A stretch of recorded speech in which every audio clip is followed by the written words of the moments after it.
గారు మీకు ఎలక్షన్ టైంలో ఏమేం పథకాలు ఇస్తారని హామీ ఇచ్చారు? 15,000 నీ 15,000 అన్నాడు. ఏది 3 సిలిండర్లు అన్నాడు సంవత్సరానికి. ఏది ఏమి ఇచ్చినాడు? పిల్లల ఫీజు రింబర్స్మెంట్ అన్నాడు. ఏం లేదు. చదువుకున్నారు మీ పిల్లలు? మా అబ్బాయిలు 2 అబ్బాయిలు, ఒక అబ్బాయి 8th, ఒక అబ్బాయి 9th. మా అబ్బాయికి ఒక్కసారి కూడా ఫీజు రింబర్స్మెంట్ అయితే మాకు తల్లికి వందనం ఇచ్చారు? ఏం లేదు. తల్లి వందనం కానీ లేదు. ఇద్దరుంటే ఇద్దరికి ఇచ్చేమన్నారే. ఇద్దరుంటే ఇంట్లో ఇద్దరికి ఇచ్చేసాం 13,000. ఇద్దరికి లేదు. అదైతే మా వరకు. ఇంకా ఇంకా ఏం బకాయి ఉన్నారు చంద్రబాబు మీకు? ఊర్లో ఉండే రాజకీయ నాయకులు అట్లా వాళ్ళు కాబట్టి మధ్యలో వాళ్ళు అదే పేపరింగ్ చేసేస్తున్నారు. జగన్మోహన్ రెడ్డి అయితే ఉన్నప్పుడు ప్రతి ఒక్కటి వస్తాను మాకైతే ఇంటికి. ఇప్పుడైతే ఏం లేదు. మాకైతే ఇప్పుడైతే ఏం. అప్పుడు వాలంటీర్లు ఉండేవాళ్ళు, వాళ్ళు వస్తాండ్రి వాళ్ళు. ఇప్పుడు ఎవరున్నారు? కూటమి రావట్లేదా? అసలు ఎవరు రాలేదు. అసలు మా ఇంటి దగ్గరికే రాలేదు. వచ్చారు ఎలక్షన్ టైంలో. మాకు పింఛనీళ్ళు రావాల్సిన పింఛనీళ్ళు కూడా ఊర్లో రాలేదు. పింఛనీళ్ళు కూడా రాకోకుండా పీకేసినారు. మా మామ అయితే 90 సంవత్సరాలు పింఛనీ కూడా పీకేసినారు. ఎందుకని తీసేసామని చెప్పారు? ఎందుకు తీసేసినామంటే మేము సాధించుకోవాలి. కక్షగా అది మాకు రాకూడదు. వైఎస్ఆర్సీపీ నాయకులకి అయితే రాకూడదు అంటాను లేదా? మీ వైసీపీ అని తీసేశారా? వైసీపీ అని తీసేసినారు. సార్ మీ మామగారు ఏమన్నారు? పెన్షన్ పోయింది కదా, తీసేశారు కదా. పోతే ఓన్లే నా పుట్టుకోసం నాకేం జగన్మోహన్ రెడ్డి అయితే మళ్ళీ వస్తాడంటాడు. పోతే ఓన్లే పుట్టుకోసం జగన్మోహన్ రెడ్డి అయితే మళ్ళీ వస్తాడంటాడు. పెద్ద ఆయన అంటాడు జగన్ వస్తాడని. నేను కూడా అంటా.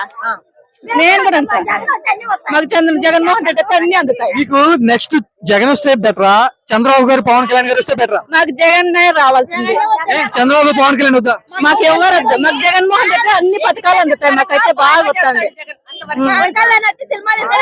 మీ ఊర్లో గత 5 సంవత్సరాలు ఏమన్నా మార్పులు వచ్చినాయా? ఏమన్నా చేశారు జగన్? అయితే ఏ మార్పులు లేవు. జగన్మోహన్ రెడ్డి వచ్చినాడు బాగా అందినాయి. ఇప్పుడైతే మార్పు వచ్చింది. పెళ్లి షాపులు వచ్చినాయా మీ ఊర్లో? ముందోళ్ళు పిల్లలు తాగేదే, పెద్దోళ్ళు తాగేదే. మా ఊరు పెంచామంటే తాగేది ఇక్కడ ఎక్కడ పోతాండ్రే. ఇప్పుడు ఇంటింటికి వాళ్ళే తెచ్చిస్తారు. వచ్చినాయా? మందు షాపులు ఉన్నాయా మీ ఊళ్ళో? అంటే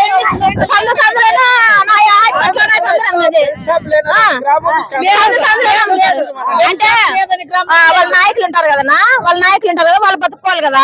సందుకి ఒక దుకాణం పెట్టించినాడు. అంత పిల్లోడు తాగేది, ఇంత పిల్లోడు తాగేది. వాళ్ళ చదువులు కూడా పోకుండా తాగడము, ఎవరైనా పడిపోవడము, పెళ్ళాలు ఏమన్నంటే వాళ్ళు పట్టుకోవడము. కుటుంబాలు నాశనం అయిపోతున్నాయి కదా. అయిపోయినాయి, ఊరికి అయిపోయినాయా, సర్వనాశనం అయిపోయినాయి. ఆయన తెలుసుగా చంద్రబాబుకి, అయినా ఎందుకని వాటిని అడ్డుకోవట్లేదు? నాకేంది అంటే పేదాలని జగన్మోహన్ రెడ్డి